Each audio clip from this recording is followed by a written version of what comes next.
We're in an age right now where we don't know who is behind the content that we watch, right?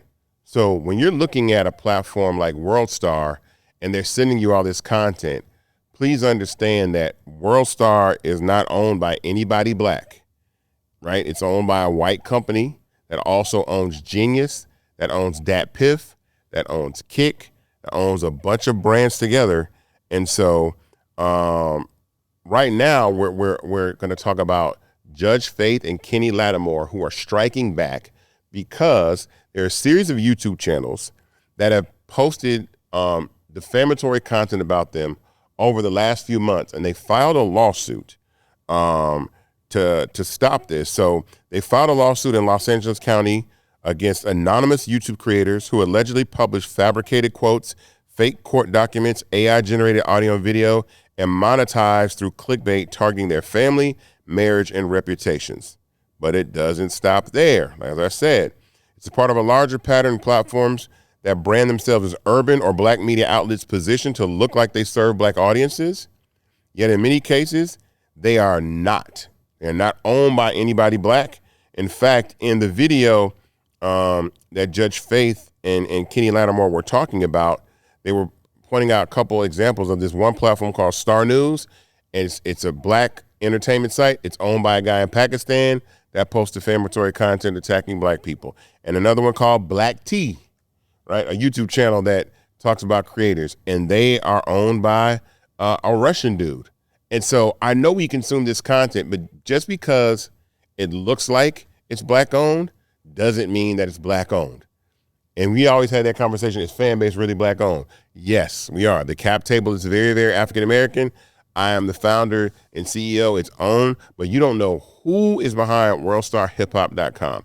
You don't know who's behind these YouTube channels that post this AI-generated content that get tons and tons and tons of views that target black people and defame their character. And so research before you react. What I say all the time is there are bot farms. A lot of the people that you argue with online that say racist things and mean things, and it looks like it might be somebody black or something like that. It's like, it's a bot, or it's somebody that is paid to comment and appear to be a black person, and they're not. And so you have to research before you react, because in doing so, you will not respond to a lot of this stuff, but we also need to crack down on these fake ass YouTube pages that are doing so. The bigger problem here with specifically Faith and Kenny is that AI indexed all of these documents, right? So if you were to Google the information, some were saying that they got a divorce, all fabricated, but AI, anyone Google, what is it, Google Gemini, it would say it's real. It would say it as fact. And so the bigger problem is the distinction or discernment between what is real and what is not for AI platforms. So you got to be really careful what you upload. Even ChatGPT and Claude AI will say that they make mistakes as a result of fake information uploaded. Because what AI is doing is it's pulling from the internet to give you the best answer possible. And then these guys get to hide behind anonymity. Yeah. And then we don't know who's behind it. I've said that before. I actually when I in researching this today, I remember back in 2000, I want to say 21. No, was it 20? Was it 21? Yeah, it might have been 21 when I came at the news site in Atlanta, ATL Scoop. Oh, right? I remember that. Yeah, because I don't now. What I hear is that the company has changed hands since then, but ATL Scoop initially was not owned by someone who was black, and they were blackfishing. They were using black language. They were using black images. They were talking about crime and break-ins, and it was a propaganda site designed to make the former mayor of Atlanta, Keisha Lance Bottoms, look bad and thwart her ability to try to run for re-election, or actually win re-election. So I think that worked too. Well, I don't know. I don't think that played a role in her not running for re-election, because her approval rating was very, very high. But since then, there are other platforms in Atlanta that are black-owned, but I've never trusted. I've been blocked from ATL Scoop because as soon as we called them out, I got blocked. But again, it's just another thing that you're looking at these platforms and you don't know if the story's true or not, what's behind it, who's behind it, the agenda behind it. And so that's pretty interesting. But at the same time, again, you never know who is behind your favorite news site. So when you're looking at, I know that the Jasmine brand is black owned.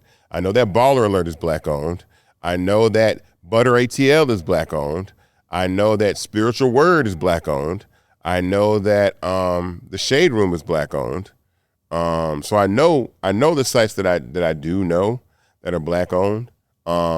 We can still support those sites, but some of these, you have no idea what these people are and who they talking about and what they saying, and they're not even real people, or they somebody in India, Pakistan, Russia, just catfishing, being somebody black, hyping you up. It's digital age yellow journalism for sure. Mm-hmm. The first thing that comes to my mind is what vulnerabilities are now on display for black public figures as a result of this, specifically in the digital realm.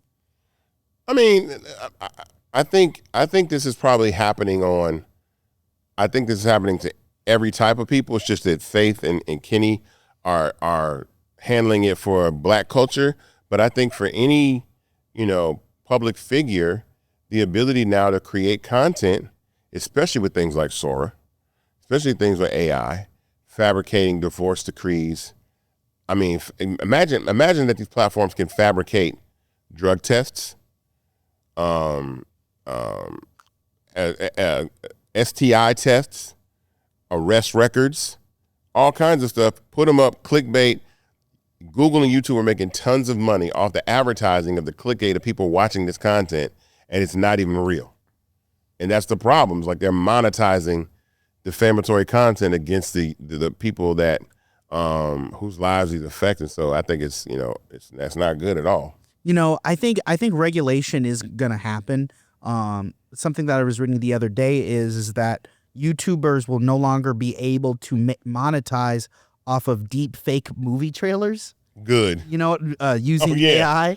I'm so sick of those. It's like, dog. Like, if I see another Avengers Doomsday trailer, if y'all cut that shit out, get us all excited. Oh my God. Yeah, and honestly, that's the way it should be. I think the industry that's at most at risk right now is the entertainment industry now, because James Cameron said something over this weekend that I at least read over this weekend that I think is so true. In about 5 years, maybe even less, the everyday person will be able to make blockbuster budget films straight from their home.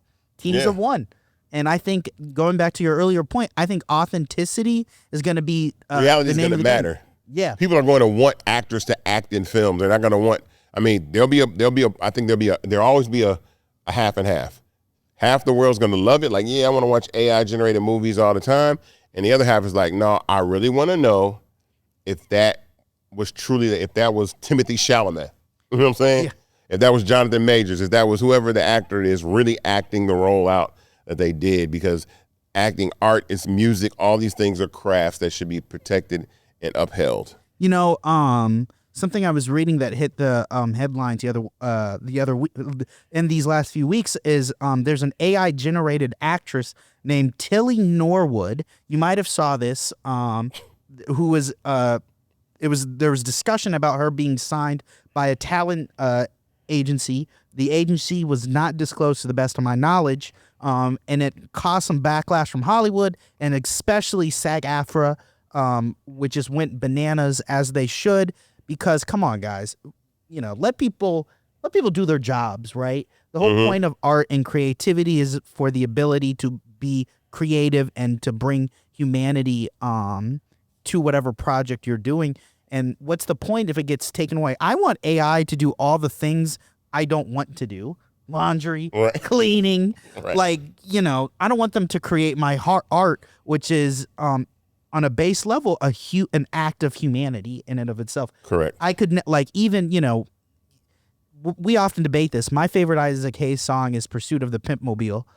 Shout out to that song. But my point is like, I don't believe a computer would ever have been able to make something that awesome. Right. And so we got to really protect our folks, protect our people. Go support the realness. If you heard Secret Invasion, which was made by Marvel and Disney, caught backlash because the opening credits were AI generated. Oh, I didn't know that. So yeah, so more people are calling out for authenticity in the real world than what I believe most people think. But my question to you is, how will this affect the content creator? Do you believe we should be able to make AI versions of ourselves to create the content in which consumers and other users take part in? Yeah, I think you should be able to do it if you want to do it. I just think that there will be a segment of the population that's no longer interested in seeing that content. Yeah. I'm already tired of Sora 2. Yeah. Like, for real. Like, I mean, I like all my friends, but I'm like, yo, I'm tired of seeing y'all make these AI generated videos of yourself that aren't, it's like, I'm just over it. I'd rather see, like, okay, if you're really going to walk in a haunted house, then let me see that. If you're really going to ride a polar bear, okay, really ride the polar bear. Like, I want to see the real deal happen in real life, because that's what makes content so great. Is the video that you see, like, yo, this fool snowboarded down a mountain with a bear chasing him behind. Remember, like stuff like that you see, like, it's gonna ruin like America's funniest videos. Remember, like, random moments that get caught online. Like, AI is gonna ruin that, because those are things that really happen in real time, and then now you're just rendering those things that's not really real, and I think that's goofy.